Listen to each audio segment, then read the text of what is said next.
Students अभी हम लोग थर्मल प्रॉपर्टी ऑफ मैटर में तीन इंपॉर्टेंट डेफिनेशंस है वो देखेंगे और वो तीनों के बीच में रिलेशन है वो देखेंगे, जिसमें पहला है लीनियर एक्सपेंशन, उसके बाद है एरियल एक्सपेंशन और उसके बाद है वॉल्यूम एक्सपेंशन।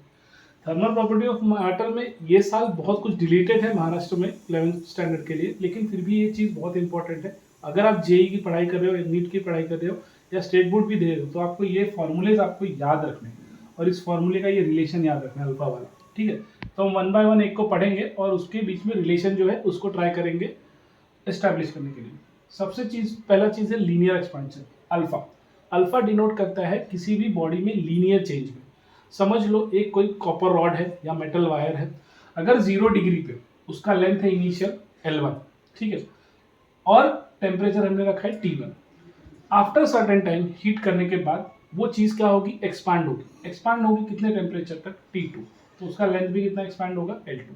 तो टोटल चेंज इन लेंथ क्या आएगा, L2 final length minus L1 initial length upon initial length जो था एंड चेंज इन टेम्परेचर। यहाँ पे T2 भी क्या है, इनिशियल टेम्परेचर है, और T1 क्या है, initial final. T2 final temperature है और T1 initial temperature. In short आप डेफिनेशन को क्या बोलोगे, coefficient of linear expansion is defined as ratio of change in length upon initial length per unit change in temperature. ठीक है, अगर आपको अल्फा टर्म याद रहा, इसका इक्विवेलेंटली अगला नॉब है that is coefficient of areal expansion. इसको सुपरफिशियल एक्सपेंशन भी बोलते हैं, जिसको हम डिनोट करते हैं बीटा से। बीटा वापस क्या रिप्रेजेंट करता है, change in area upon original initial हम बोल सकते हैं area per unit change in temperature. ये हमने यहां से देख लिया। अब खाली यहाँ पे जैसे लेंथ चेंज होता है वैसे ही एरिया चेंज होता है। अगर आप कोई मेटल प्लेट ले लो, उस मेटल प्लेट का क्रॉस सेक्शन क्या रहेगा, लेंथ और ब्रेथ रहेगा। मान लो इनिशियल एरिया उसका क्या है A1, कितने टेम्परेचर पे, T1 पे।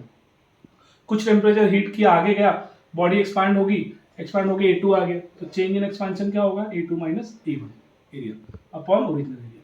सेम ऐसे अगर आप वॉल्यूम बॉडी लेते हो 3 डायमेंशनल में, लेंथ ब्रेथ हाइट में, कोई क्यूब ले लिया, उस क्यूब का इनिशियल वॉल्यूम से फॉर अगर V1 है, फाइनल वॉल्यूम क्या होगा आफ्टर टेम्परेचर T1, T2 आएगा फाइनल टेम्परेचर और फाइनल वॉल्यूम क्या आएगा V2। तो चेंज इन वॉल्यूम क्या होगा, V2 minus V1 per unit original या initial volume per unit change in temperature.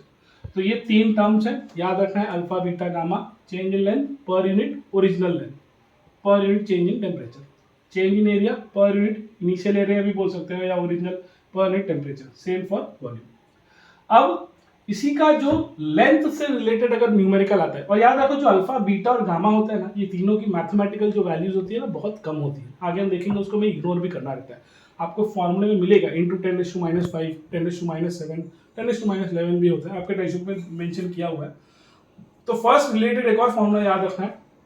मान लो अगर वो फाइनल टेम्परेचर LT है, जो ये मैंने बोला लेंथ के लिए, अगर T डिग्री पे गया, T2 डिग्री पे, तो कितना लेंथ रहेगा L2। वैसे ही अगर मैंने T डिग्री पे किया, मतलब जो रूम टेम्परेचर या इनिशियल टेम्परेचर होता है वो हमारा, अगर T0 है तो T0 पे लेंथ क्या है, L0। अगर वो सडन टेम्परेचर वहां से हायर गया, टेम्परेचर चेंज होकर क्या हो गया T, तो T पे हमारा लेंथ क्या आएगा, LT। तो LT का फॉर्मूला क्या है, L0 1 प्लस अल्फा T। यहीं से डेराइव हुआ है, वो ज्यादा कंफ्यूजन नहीं है, यहीं से डेराइव हुआ है, बस ये फॉर्म में आ गया। वैसे ही एरिया को कैसे लिया, AT मतलब है T टेम्परेचर पे एरिया क्या है, वैसे ही वॉल्यूम है T टेम्परेचर। तो ये तीनों फॉर्मूला भी आपको याद रखना है अगर आपको डेरिवेशन डिराइव करना है। अब हम डेरिवेशन पे आते हैं। पहला रिलेशन हम लेंगे coefficient of linear expansion and volume expansion. तो यहां तक ये तीनों स्टूडेंट्स याद रखो, ये तीनों न्यूमेरिकल के लिए बहुत इंपॉर्टेंट है, इवन ये भी डेरिवेशन के लिए इंपॉर्टेंट है। तो ये इस पे डेफिनेशन भी आ सकता है, define coefficient of linear expansion, volume expansion and areal expansion and volume expansion. तीनों एक मार्क के लिए आ सकते हैं, 2-2 मार्क के लिए। अगर फॉर्मूला आया तो एक मार्क का समझ सकते हो, अगर डेफिनेशन के साथ फॉर्मूला आ रहा है तो 2-2 मार्क के लिए। ये तीनों फॉर्मूले इसीलिए याद रखने ताकि हमको डिराइव करना है। तो मान लो एक केस लो, स्क्वायर प्लेट है, उसका जो लेंथ होगा that is initial length L0, कौन से टेम्परेचर पे, 0 डिग्री पे। अगर 0 डिग्री से मैंने उसको हीट किया, आगे जा रहा है, टेम्परेचर इंक्रीज किया T डिग्री, तो मेरा लेंथ भी क्या चेंज हो जाएगा, L0 से LT हो जाएगा। ठीक है, अब तो इस केस में जो हमारा लेंथ है, जो हमने पढ़ा है, LT है। अब एरिया को मैं क्या लिख सकता हूं, ऐसा भी लिख सकता हूं लेंथ स्क्वायर। अगर मान लो प्लेट आइडेंटिकल है, लेंथ और ब्रेथ सेम है, तो एरिया को हम लोग लिखते हैं ना लेंथ इंटू ब्रेथ, वैसे हमने लेंथ इंटू लेंथ लिख दिया क्योंकि यहाँ पे आइडेंटिकल है। तो L0 स्क्वायर 0 डिग्री पे L0 square A0 equals to L0। अगर ये टेम्परेचर में बढ़ा दिया, T डिग्री पे कर दिया, तो टी डिग्री पे मेरा ए नॉट क्या हो जाएगा, ए टी हो जाएगा। ए नॉट क्या हो जाएगा, ये टी है, तो जैसा ये एल नॉट था ये क्या हो जाएगा, एल टी का स्क्वायर। आपको ये समझ में आ गया होगा, ए को हम लोग ने लेंथ स्क्वायर क्यों रखा है, लेंथ इनटू ब्रेथ, या आइडेंटिकल है तो एल स्क्वायर भी लिख सकते हो। ये चीज आप देख रहे हो एल टी वाला, यहाँ पे एरिया मतलब क्या होता है, लेंथ स्क्वायर मतलब इसका स्क्वायर, तो इसका भी स्क्वायर हो जाएगा, देखो एल नॉट का स्क्वायर, और ये पूरी चीज भी क्या हो जाएगी, स्क्वायर हो जाएगी। ठीक है, आई रिपीट, ये इसका स्क्वायर ही मतलब क्या होता है, एरिया होता है, तो मतलब ये पूरी चीज क्या होगी, स्क्वायर होगी।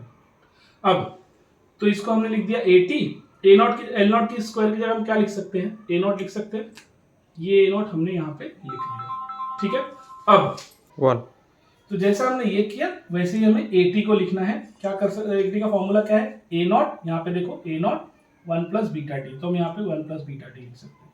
अगर आप स्टूडेंट्स देखोगे ये भी ए टी है और ये भी ए टी है, तो क्या हम दोनों को इक्वेट कर सकते हैं, यस हम दोनों को इक्वेट कर सकते हैं। इसको यहाँ लिख दिया, ए नॉट 1 प्लस बीटा टी यहाँ लिख दिया। दोनों में अगर आप देखोगे ए नॉट और ए नॉट को हम क्या कर सकते हैं स्टूडेंट्स, कट कर सकते हैं। ये A plus B the whole square हो गया, इसको हम लिख सकते हैं ए स्क्वायर, 1 का स्क्वायर 1 ही रहेगा, plus 2ab, 2 into 1 into alpha T, तो 2 अल्फा टी हो गया, प्लस बी स्क्वायर। ठीक है, प्लस बी स्क्वायर, तो A square plus 2ab plus B square, तो ये वाला चीज मैं यहाँ पे कट कर देता। वैसा ही यहाँ पे देखो 1 plus beta T as it is रहेगा, तो अगर आप ध्यान से देखोगे ये 1 है, ये 2 अल्फा टी हो गया, और यहाँ पे अल्फा स्क्वायर टी स्क्वायर है, यहाँ का 1 और यहाँ का 1 हम कट कर सकते हैं। अब जैसा मैंने बोला ये जो अल्फा की वैल्यू होती है न्यूमेरिकली बहुत कम होती है, 10⁻⁵, 10⁻⁷, तो इसके हायर ऑर्डर क्या होंगे, सारे इग्नोरेबल होंगे, मतलब इसको हमें क्या करना है, इग्नोर करना है। तो इग्नोर करना मतलब ये हमारा कट एलिमिनेट कर दो, तो बचेगा क्या इक्वेशन में, 2 अल्फा टी इक्वल टू क्या बचेगा, beta T, 2 alpha T equals to beta T बचेगा। तो इसको हम क्या कर सकते हैं स्टूडेंट्स, ये टी टी अगर आप कैंसिल कर दोगे तो यही चीज तो मिली, बीटा क्या हो जाएगा 2 अल्फा, और इन टर्म्स ऑफ अगर अल्फा लिखना है तो अल्फा इक्वल टू क्या हो जाएगा, बीटा बाई 2। ठीक है, आई होप ये समझ में आया होगा। ये आपका 2 मार्क के लिए या 3 मार्क के लिए एग्जाम में पूछा जाता है। अगर ये नहीं पूछा गया तो नेक्स्ट पे जाते हैं हम, ये क्या है हमने प्रूफ किया, linear expansion and areal expansion. अब हम प्रूफ करेंगे लीनियर एक्सपेंशन और वॉल्यूम एक्सपेंशन पे। तो जैसा यहाँ पे 0 डिग्री पे आपने लिया था एल नॉट, वैसे ही 0 डिग्री पे फॉर वॉल्यूम के लिए क्या लोगे, वी नॉट। तो वॉल्यूम मतलब क्या होता है, एल बी एच होता है, मतलब तीनों चीज क्या है, इक्वल है, तो यहाँ पे इसलिए L into L into L that is L not cube. Mathematical में भी पढ़ा होगा आपने। अगर यही मेरा टी नॉट के लिए टी डिग्री टेम्परेचर पे गया,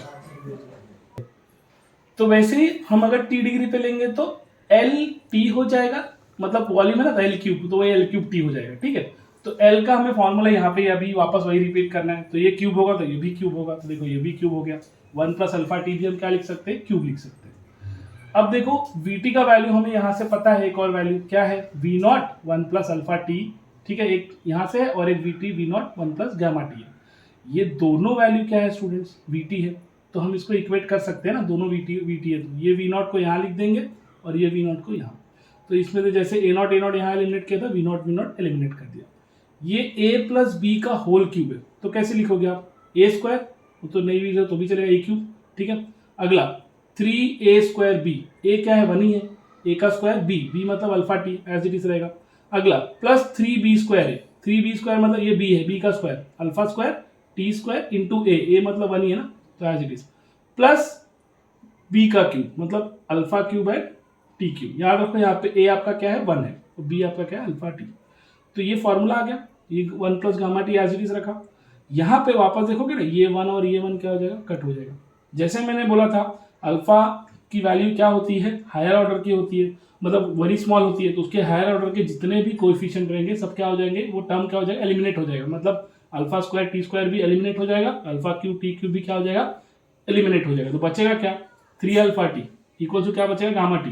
तो ऐसे हम लिख सकते हैं ना, 3 alpha T equals to gamma T, तो वापस क्या हो जाएगा, टी और टी का, तो आपका बचेगा क्या, 3 alpha that is equals to gamma. तो इन टर्म्स ऑफ अल्फा भी लिख दो इसको, तो अल्फा क्या हो जाएगा, गामा अपॉन 3।